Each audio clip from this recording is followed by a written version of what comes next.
Hello guys, welcome back to my YouTube channel Gyan Vigyan.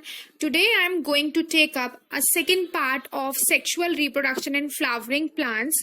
Guys, first part के अंदर मैंने male reproductive unit यानी stamen, structure of microsporangium and microsporogenesis यानी development of pollen grain को काफी detail में discuss किया था. सो अगर आपने वो वीडियो नहीं देखी है तो मैंने लिंक डिस्क्रिप्शन में प्लस आई बटन पे दे दिया है, आप वहां जाके वो वीडियो देख सकते हैं. तो चलिए इस वीडियो को स्टार्ट करते हैं. So guys, in this video we will going to cover two topics. First one is female reproductive unit and second one is structure of megaspore, structure of an ovule. तो दो topics हम यहाँ पे detail में study करने वाले हैं. So without wasting time let's get started. So guys, let's start our first topic that is female reproductive unit, जिसे हम पिस्टिल, कार्पेल या गाइनोशियम भी कहते हैं. गाइस, पिस्टिल के तीन पार्ट होते हैं. फीमेल रिप्रोडक्टिव यूनिट के तीन पार्ट होते हैं. उनके नाम है stigma, style and ovary. And sequence in structures का, इन पार्ट का यही रहने वाला है. सबसे ऊपर वाला पार्ट होता है स्टिग्मा, उसके बाद आता है style and then last portion जो होता है, लास्ट पार्ट जो है पिस्टिल का, उसे हम ओवरी कहते हैं. जैसे कि हम इस स्ट्रक्चर में देख सकते हैं, this structure, this flattened part, this structure is known as stigma. ये स्टिग्मा से अटैच जो इलोंगेटेड ट्यूब जा रही है, this structure is known as style. And जो लास्ट पार्ट है पिस्टिल का, ये स्वॉलन पार्ट जो हमें दिख रहा है, this part is known as ovary. और इस ओवरी के अंदर प्रेजेंट होते हैं ओव्यूल. तो ओव्यूल को हम पिस्टिल का पार्ट कंसीडर नहीं करेंगे क्योंकि ये ओवरी का पार्ट है. ये यहाँ पे बात ध्यान देने की जरूरत है कि पिस्टिल के जस्ट तीन पार्ट होते हैं, stigma, style and ovary. And उस ओवरी के अंदर ओव्यूल मिलते हैं. सो गाइस, अब हम इन तीनों स्ट्रक्चर्स के फंक्शंस देखते हैं कि क्या फंक्शन होते हैं. तो सबसे पहले स्टार्ट करते हैं स्टिग्मा से. Stigma is a flattened platform. जैसे हमें यहाँ पे डायग्राम में दिख रहा है, ये एक फ्लैटेंड स्ट्रक्चर है और उसका सरफेस स्टिकी होता है. ये रफ भी हो सकता था, ये स्मूथ भी हो सकता था, बट स्टिकी क्यों है? सी, जैसे ही एंथर बर्स्ट होगा उसमें से पोलन ग्रेन रिलीज होंगे और वो पोलन ग्रेन कहाँ जाएंगे, कहाँ पे आएंगे? फीमेल रिप्रोडक्टिव पार्ट पे यानी स्टिग्मा पे.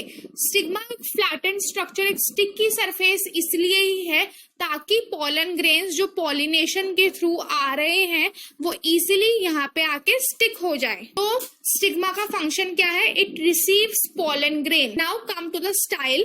स्टाइल का फंक्शन क्या होता है? हमें यहाँ दिख रहा है that style is an elongated cylindrical part जो स्टिग्मा के नीचे प्रेजेंट होता है, that is present beneath the stigma, that connects the stigma with ovary. जैसे हम यहाँ पे डायग्राम में देख सकते हैं कि ये स्टाइल जो पोर्शन है, इसने स्टिग्मा को ओवरी से कनेक्ट कर रखा है. दैट मीन्स जो फर्स्ट पार्ट है पिस्टिल का, उसको कनेक्ट कर रखा है थर्ड पार्ट से. सो ये बेसिकली क्या है? बीच में मीडिएटर की तरह काम कर रहा है, बीच में ब्रिज की तरह काम कर रहा है जो स्टिग्मा और ओवरी को जोड़े हुए है. और दूसरा फंक्शन क्या है? It holds the stigma. ये स्टिग्मा को होल्ड किए हुए है, स्टिग्मा को पकड़े हुए हैं, क्योंकि स्टिग्मा ही वो पोर्शन है जिसमें पोलन ग्रेन आएगा.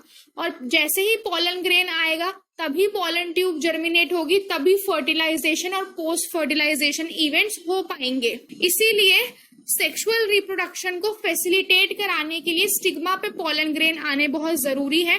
और उस स्टिग्मा को होल्ड कौन रखता है? यही स्टाइल पोर्शन होल्ड करके रखता है. Now come to the third part that is ovary. Ovary is a swollen basal part. Basal means नीचे प्रेजेंट है, बेस पे प्रेजेंट है, और स्वॉलन मतलब फूला हुआ है, सूजा हुआ पार्ट जैसे दिख रहा है हमें. This part is known as ovary. और इस पार्ट के अंदर क्या प्रेजेंट होते हैं? ओव्यूल्स प्रेजेंट होते हैं. जैसे कि हम यहाँ पे ये ब्लैक कलर के सर्कल्स देख सकते हैं, these circles are known as ovules. अब इस ओवरी का फंक्शन क्या है? दिस ओवरी कंटेन्स ओव्यूल्स और एग. ये एनसीईआरटी की लाइन है कि इस ओवरी में ओव्यूल प्रेजेंट होते हैं और एग प्रेजेंट होते हैं. ओवरी के अंदर ओव्यूल प्रेजेंट होते हैं, ये तो हमें इस डायग्राम से समझ आ गया, बट यहाँ पे हमें कहीं पे भी एग नहीं दिखाई दे रहा. तो एग कहाँ पे एग्जैक्टली प्रेजेंट होता है इसकी बात आगे करते हैं. So guys, let's find out exactly where the female gamete, the egg is located. So guys, यहाँ पे हम देख सकते हैं कि ओव्यूल का जूम आउट वर्जन गिवन है. ये ओव्यूल गिवन है, यहाँ पे ओवरी के अंदर ओव्यूल प्रेजेंट है और इसी ओव्यूल को जूम करके दिखाया गया है यहाँ पे. तो हम यहाँ पे देख सकते हैं कि इस ओव्यूल के सेंटर में यहाँ पे एक स्ट्रक्चर दिख रहा है। This structure is known as female gametophyte और एम्ब्रियो सैक। इस स्ट्रक्चर को फीमेल गैमेटोफाइट इसीलिए ही कहा जाता है because it contains female gamete that is egg. So आपको जो एनसीईआरटी में गिवन है कि ovary contain ovules and egg, तो एग्जैक्टली अब एनसीईआरटी ने क्या किया कि लोकेशन नहीं बताई कि ओवरी में भी कहाँ एग प्रेजेंट होता है, वहां पे सीधा लिख दिया कि ओवरी में एग प्रेजेंट होता है। बट मेन जो रियलिटी है वो ये है कि ओवरी के अंदर ओव्यूल्स प्रेजेंट होते हैं, उन ओव्यूल के अंदर फीमेल गैमेटोफाइट यानी एम्ब्रियो सैक प्रेजेंट होता है और उस एम्ब्रियो सैक में फीमेल गैमीट यानी एग प्रेजेंट होता है। सो आई होप अब आपको एग्जैक्ट लोकेशन पता चल गई होगी और आप यहाँ पे बिल्कुल कंफ्यूज नहीं होगे। तो गाइस, गायनोशियम को थोड़ा और डिटेल में डिस्कस करते हैं। यहाँ पे आप देख सकते हैं कि गायनोशियम, जिसे हम फीमेल रिप्रोडक्टिव यूनिट भी बोलते हैं फ्लावर की, ये दो तरीके की होती है। गायनोशियम में एक कार्पेल भी प्रेजेंट हो सकता है और गायनोशियम में एक से ज्यादा भी कार्पेल प्रेजेंट हो सकता है। सो अगर गायनोशियम में सिर्फ एक कार्पेल प्रेजेंट है तो उसे बोलेंगे मोनोकार्पेलरी। मोनो मीन्स सिंगल, मतलब एक कार्पेल है। तो जिस गायनोशियम में एक कार्पेल होगी उस गायनोशियम को क्या कहते हैं? मोनोकार्पेलरी गायनोशियम कहते हैं। जबकि अगर गायनोशियम के अंदर एक से ज्यादा कार्पेल है तो उसे मल्टी कार्पेलरी कहेंगे, क्योंकि मल्टी मीन्स मैनी, इसमें बहुत सारी कार्पेल्स होती है। अब अगेन मल्टी कार्पेलरी के अंदर हम डिविजन्स देख सकते हैं। एक होता है एपोकार्पस, दूसरा होता है सिनकार्पस। एपोकार्पस का मतलब ये है, जैसे कि हम इस डायग्राम में देख सकते हैं, ये जो कार्पेल्स है ये फ्री है, एक दूसरे के साथ चिपकी हुई नहीं है, अलग अलग है। तो इस तरह की कार्पेलरी को अगर मल्टीपल कार्पल भी हैं प्रेजेंट तो वो सारी कार्पल्स, वो सारे पिस्टल्स कैसी हैं? एक दूसरे से फ्री हैं, एक दूसरे के साथ जुड़ी भी नहीं है। तो इस तरह की मल्टी कार्पेलरी गायनोशियम को हम कहते हैं एपोकार्पस। दूसरी तरफ अगर हम देखें तो यहाँ पे हमें फ्यूज्ड कार्पल नजर आ रही है। ये जो सारी की सारी जो मल्टी कार्पल्स हैं यहाँ पे, ये सारी की सारी फ्यूज हैं, एक दूसरे के साथ चिपकी हुई हैं। तो इस तरह के मल्टी कार्पेलरी गायनोशियम को हम कहते हैं सिनकार्पस। सिन का मतलब ही यही होता है चिपका हुआ होना, मतलब फ्यूज होना। सो आई होप आपको gynoecium and female reproductive unit काफी अच्छे से समझ आ गया होगा। नाउ आगे बढ़ते हैं। So guys, let's move towards our new concept, new topic, that is structure of megasporangium, जिसे हम ओव्यूल भी कहते हैं। तो हम यहाँ पे डिटेल में डिस्कस करेंगे कि किस तरह से ओव्यूल का स्ट्रक्चर होता है। और यहाँ पे आपको बिल्कुल भी कंफ्यूज नहीं होना है। अगर सीबीएसई में या नीट में आपको मेगास्पोर या मेगास्पोरेंजियम लिखा हुआ मिले तो आपको यहाँ पे बिल्कुल भी कंफ्यूज नहीं होना है। मेगास्पोर हो या मेगास्पोरेंजियम हो, दोनों का मतलब ओव्यूल से ही होता है। और ओव्यूल कहाँ प्रेजेंट होते हैं? ओवरी के अंदर। तो चलिए यहाँ पे स्टार्ट करते हैं। तो पहले पॉइंट पे आते हैं। The ovule is attach to the placenta by mean of stalk called funicle. Guys देखिए, इस फर्स्ट पॉइंट को समझने के लिए, समझाने के लिए मैंने आपको यहाँ पे बहुत सिंप्लीफाइड वर्जन बना दिया है। यहाँ पे हम देख सकते हैं ये स्टिग्मा है, ये स्टाइल है, ये ओवरी है। इन तीनों से मिलके हमारा फीमेल रिप्रोडक्टिव सिस्टम बन रहा है। And we know that ovary के अंदर ओव्यूल प्रेजेंट होता है। तो यहाँ पे ये ओव्यूल लगा हुआ है, एक ही ओव्यूल दिखा रखा है बहुत बड़ा सा, क्योंकि हमें यहीं पे ही इसी का ही स्ट्रक्चर डिटेल में स्टडी करना है, इसलिए। अब आप यहाँ देख सकते हैं कि इस डायग्राम के अंदर ये जो ओवरी दिखा रखी है, दिस स्वॉलन पोर्शन, इसके अंदर हमें एक अंदर की तरफ एक येलो कलर का टिश्यू प्रेजेंट है जो ओवरी को कवर करके रखता है अंदर की तरफ से। इस टिश्यू का नाम होता है, इस टिश्यू को बोलते हैं प्लेसेंटा। ये वर्ड याद रखना है। इस वर्ड को, इस टिश्यू को क्या बोलते हैं?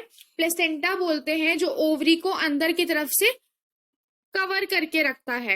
एंड अगर आप यहाँ पे ध्यान से देखें इस डायग्राम में, तो ये जो ओव्यूल है ये इस प्लेसेंटा से अटैच है। ये ओव्यूल इस प्लेसेंटा से अटैच है। और अगर कोई भी चीज अटैच होती है तो उसको किसी ना किसी स्टॉक की जरूरत होती है, किसी ना किसी डंडी की, किसी ना किसी सहारे की जरूरत होती है। तो यहाँ पे आप देख सकते हैं इस डायग्राम में ये जो स्टॉक दिख रहा है, ये जो हमारा स्ट्रक्चर है, इलोंगेटेड स्ट्रक्चर, जो बेसिकली डंडी की तरह काम कर रहा है एक, ये ओव्यूल को इस प्लेसेंटा के साथ जोड़ रहा है। तो ये जो स्टॉक है, ये जो डंडी है, इसको हम बोलते हैं funicle. Again first point read करते हैं। The ovule is attached to the placenta by mean of stalk called funicle. ये क्या कह रहा है कि जो ओव्यूल है ये प्लेसेंटा से अटैच है। किसके थ्रू अटैच है? Through a stalk, that stalk is known as funicle. Now come to the second point. The junction between an ovule and a funicle is called hilum.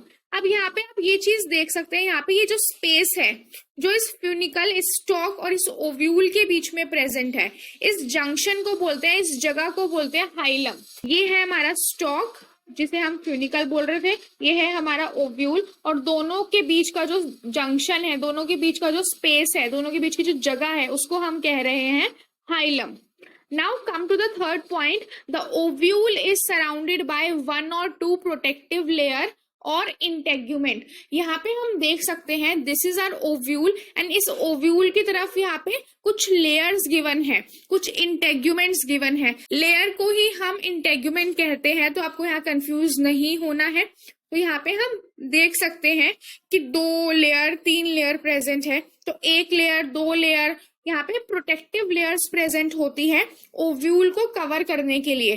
क्यों? Because ovule के अंदर है female gametophyte और उस female gametophyte के अंदर है हमारा फीमेल गैमीट यानी एग प्रेजेंट है। तो एग कितना इंपॉर्टेंट है फर्टिलाइजेशन और पोस्ट फर्टिलाइजेशन इवेंट के लिए, सेक्सुअल रिप्रोडक्शन के लिए, तो उसको काफी प्रोटेक्शन की जरूरत होती है। तो वो प्रोटेक्शन कौन प्रोवाइड करता है? यहाँ पे ये लेयर्स प्रोवाइड करती हैं, ये इंटेग्यूमेंट्स प्रोवाइड करती हैं। सो गाइस, अगर आप यहाँ पे एक चीज नोट डाउन करें, एक चीज ऑब्जर्व करें कि जो इंटेग्यूमेंट्स हैं उन्होंने ओव्यूल को चारों तरफ से घेरा हुआ है सिवाय एक पॉइंट के, सिवाय एक पोर्शन के। इस पोर्शन को बोलते हैं हम माइक्रोपाइल एंड इस एंड को बोलते हैं, जहाँ पे माइक्रोपाइल प्रेजेंट होता है, इस एंड को बोलते हैं हम माइक्रोपाइलर एंड। जैसे कि हम इस फर्स्ट स्टेटमेंट में देख सकते हैं, यहाँ पे integument encircle the ovule entirely except at the tip, resulting in a small opening called micropyle and the end is called micropylar end। इसका मतलब क्या है कि जो इंटेग्यूमेंट्स है, जो लेयर है, चाहे वो एक प्रेजेंट हो चाहे वो 2 प्रेजेंट हो, उसने ओव्यूल को चारों तरफ से घेरा हुआ है सिवाय उसके टिप के। उस जगह पे क्योंकि यहाँ पे एब्सेंस है इंटेग्यूमेंट की, तो यहाँ पे एक स्मॉल ओपनिंग बन गई है, उस ओपनिंग को बोलते हैं माइक्रोपाइल। और जहां पे जिस एंड पे ये माइक्रोपाइल प्रेजेंट होता है उस एंड को बोलते हैं माइक्रोपाइलर एंड।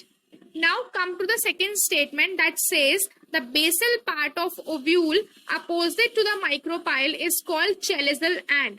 यहाँ पे हम क्या देख रहे हैं कि जो माइक्रोपाइलर एंड है, इसके जो अपोजिट एंड होता है, जो बेसल एंड होता है, जो नीचे वाला बेस वाला पोर्शन होता है, उस एंड को बोलते हैं चेलेजल एंड। इसका मतलब कि ओव्यूल के 2 एंड है, एक है माइक्रोपाइलर एंड और एक है चेलेजल एंड, और ये दोनों एंड आपस के एक दूसरे के अपोजिट होते हैं। हमें कैसे फाइंड आउट करना है कि कौन सा एंड कौन सा होगा? तो गाइस, जहाँ पे ओपनिंग प्रेजेंट है उस पोर्शन को बोलेंगे माइक्रोपाइल, तो वहां वाला एंड हुआ माइक्रोपाइलर एंड, और एग्जैक्टली उसके अपोजिट वाला एंड हुआ chalazal end. Now come to the third statement. The cells with high reserve food material enclosed within integuments is called न्यूसैलस।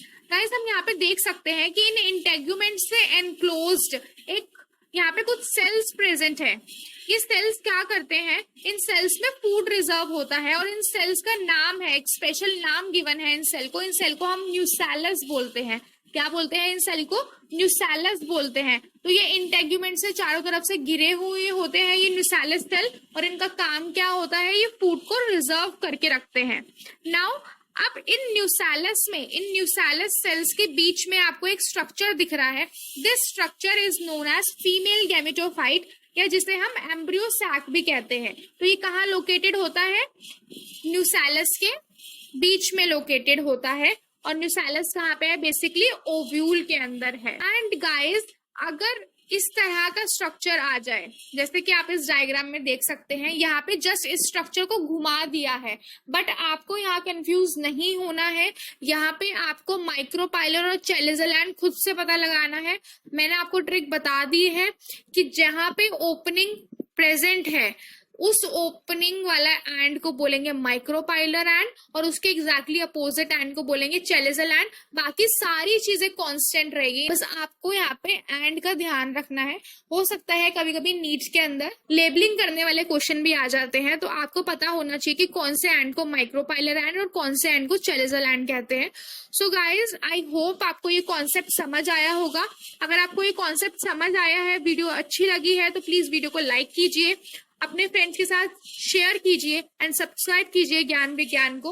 And please bell icon दबाना ना भूलें, जिससे आने वाली वीडियोस की नोटिफिकेशन जल्दी से मिल जाए और फटाफट से उन वीडियोस को देख लो। तो चलिए गाइस, नेक्स्ट वीडियो में जल्दी से मुलाकात होगी।